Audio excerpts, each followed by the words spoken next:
In the wilderness then, I mean, when things are like that, and it's, how were you, what did you guys then decide to do? Did you think, I don't know if you can go independent, it's not like now, but what was it, did you guys have a meeting to say, okay, do we go back to dancing, or what do we do?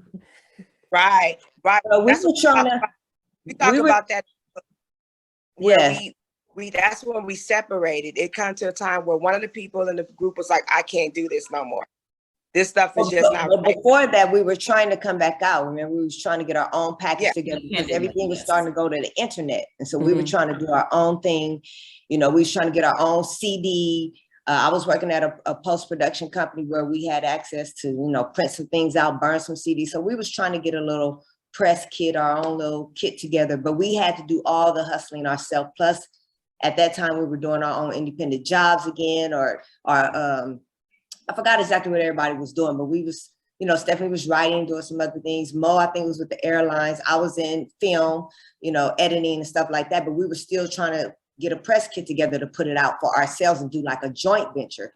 But because of life happening and things wasn't panning out the way we wanted to, then, it's in the book it's titled Unfinished Business. Yeah. We talk about the separation of the group. Yeah. So, I mean, I don't want to say too much about it because I want you guys to get the book. Yeah, so you guys can what happened with what, because we have chapters in our book, we talk about, the fallout. That's one of our chapters, and we talk about the fallout and what happened, and that's what's so beautiful about the book, because we have three different perspectives. We all was in the same scenario, but there's three different ways we looked at it, and we talk about it from our perspective. So you get the three original members of this group talk what occurred in these different moments of what you wanted to know about, like what was going on. So we talk about the fallout and what went down and how we were, trying to do stuff. Like two of us were still trying to make it happen while one of them was on the other journey, and the lack of communication, it just got to where it was like, this is over. It's not working. You know what I mean? And, one person really trying to make it happen longer and longer. But you get to see who was doing what and what happened and what happened after that. Yeah. And it's so ironic that our book is like how we wrote our album, from three different perspectives. So in the book, we have photos, we have pictures from the beginning to the end, the fallout and the new life. We all speak from our perspective, how it affected us, how this one picture or this one incident affected all three of us. So you get it from Mo's perspective, my perspective, and Stephanie's. And the more we talk about this, I'm like, that's how we wrote our album. It's so interesting how we come off with how we express ourselves, and it all comes together. Around this time, I mean, a lot of other people were breaking up. SWV, Cut Close. I mean, so it almost became like hip hop became what the labels were pushing, because it was less expensive, but it was crossing over to pop. So after the pop, hip hop became the new pop. So labels were pushing hip hop. So all our R&B groups and artists were being sort of dropped and pushed us to the side.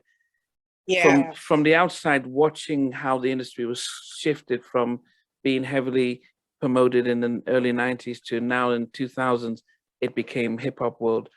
How did you guys see the industry and think, my goodness, this is what we started. This was supposed to be our lane. We were female hip hop, and now it's going to that direction, and we're not in there. What was that like for you guys? I mean, I know I was like, man, it's because we kind of was like still like in a dinosaur years for us. Like when I say dinosaur years, like with the internet, not connecting fast enough. Like we should have, like jumped on it. Like when we had a producer that we worked with, we made some great songs with him, and hopefully you guys will be able to hear it. But he kept saying, you guys got to get on the internet. And we just was like kind of slow drag. We were so used to the old way of thinking. We would not get on the internet, and he was telling us we had somebody in our ear pushing us. He was so, It's still there. Sorry about that. Someone called.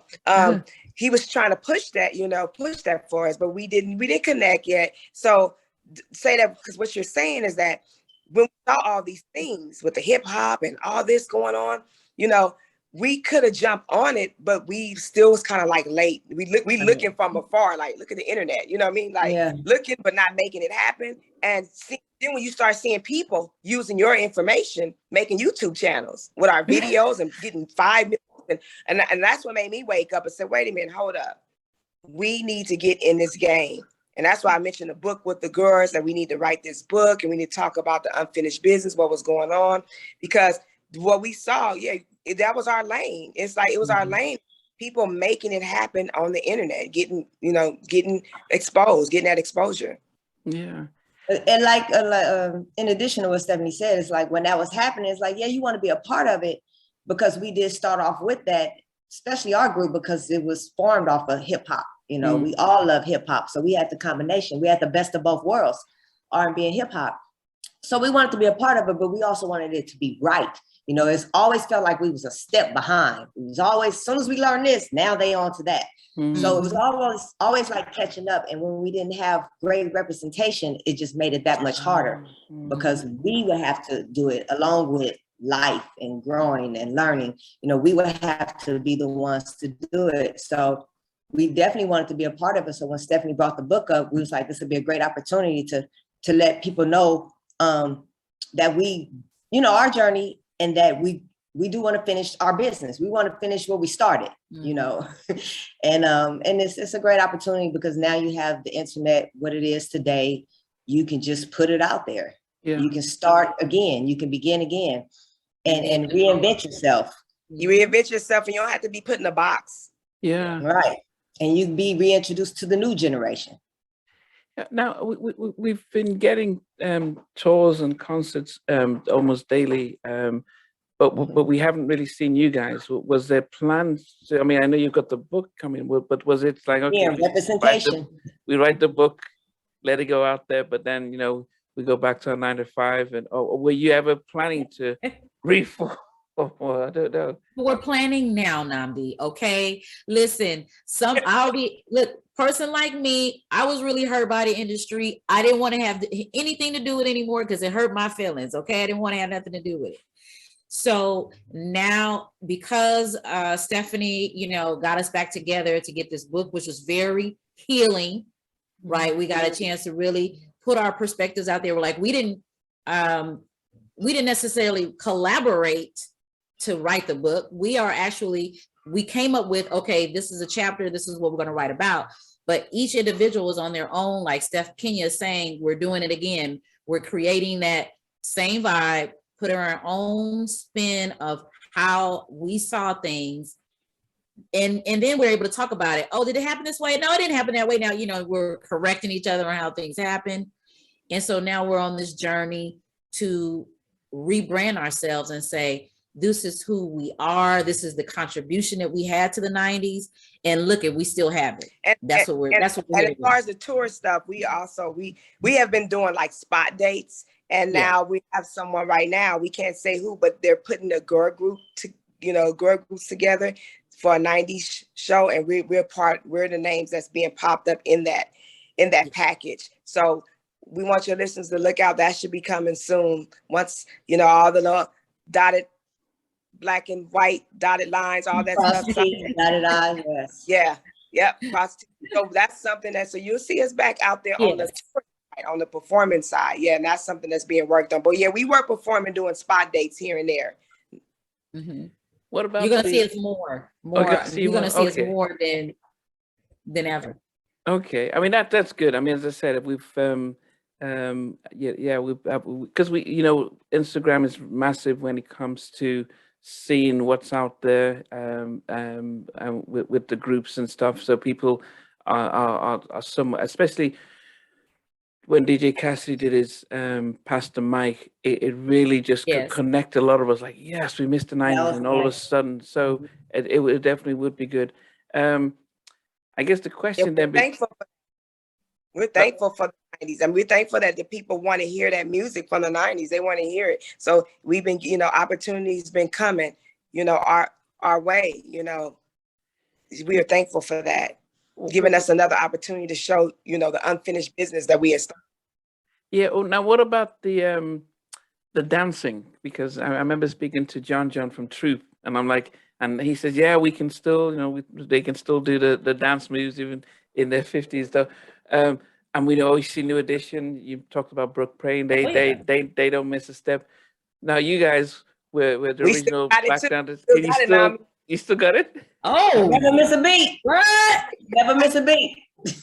We got it. Trust me. Bring us to your town and we'll show you. We still got it, Nami. Where you at? Where you at? Where you at? No, but have you been working on the routines and stuff? Because Exactly. Yes. Mhm. Oh Yep. yeah. Yes, we do. Oh yeah. We're getting ready. And Yeah. we stay ready individually. We're all, because this is what we did. We didn't Yeah. necessarily, we didn't need to be in a group to have this passion to dance. So we're Yeah. still dancing. Miss Kenya, she didn't took her physique to a whole nother level. Have you followed her on Instagram yet? I saw a sort of a Miss Arnold Schwarzenegger, and I was thinking, is this- Yes, exactly. Hey, Hold on. thank you. Thank you. Thank you. I don't think, wow. Yeah, but like Mo said, it was always in us, physical fitness, dancing. And so that's where it stems from, just being healthy, being active. So I involved in personal training with Fly Girl Fitness, and that's Girl with the U. And so that keeps me going. Dancing keep us going. When we get together, we sharpen up the steps, add some more things to it. So it's in us. Yeah, you can't sleep on this dancing, because once, when you get those calls to go perform, you got to be ready. So that's dancing as always. And I have a child that's a dancer and, and a gymnast and stuff like that. So being active with her, she's very busy. So learning, keeping up my, Keep you up to date with I'm all up to the date. dances. Yeah. Yeah. up to date. So are we going to Them expect? young people keep you alive. Young people keep you alive. Yeah, they'll tell you about TikTok and IG and how to post and stuff. Because Right. that's one of the people who took advantage of the internet and broke through was Cassie. Because she whole her Yeah, she she used the MySpace, and she was shooting videos, and then all of a sudden it got love so much attention, and that's how it broke out. And now with that Instagram, a lot of groups are putting out little shows of themselves, their rehearsals, and it keeps them in the public's mind, so that when you do show up on a tour in a show, people are like, yeah, I want to remember Anticipate that. you. Mhm. Yeah. Do you guys Sure. plan to re-record your first album, or just pretty much an updated version of it, add some raps and showcase yourselves differently, or would you then focus on That's what'd you funny say, that Steph? you Yeah. I was going to talk to the girls about that because I was inspired by another artist that I saw that did that. And I said, you know what, I think we should do that. And I was going to talk to, it's so funny that you said that. I was going to talk to the girls about that because I was inspired by Taylor Swift. Yeah, We- even you know- Ashanti has done it as well. And I think, Ashanti, well. yeah. Mhm. I was inspired. I was like, I think that would be really good for us. So yes, that's something that I think will really be great for us to do because there was a lot of flavor in that album that needs to be showcased again.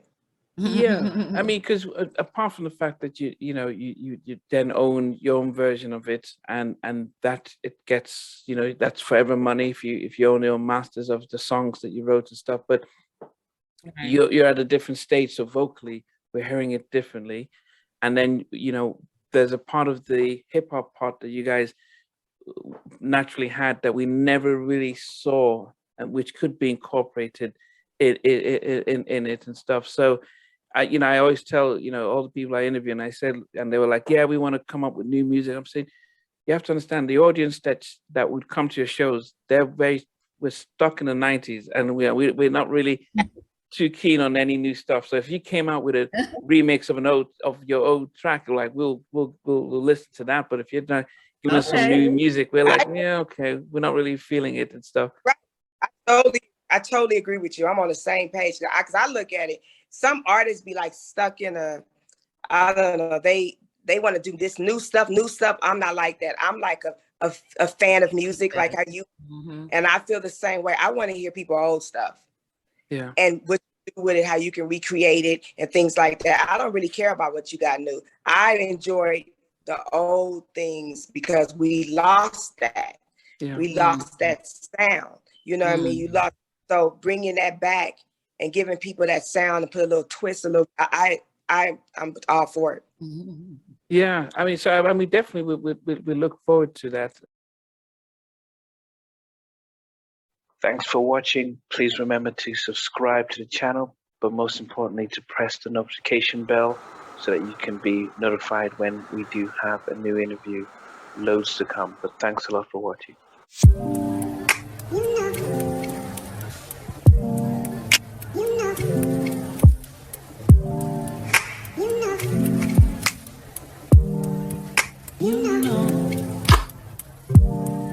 I begin to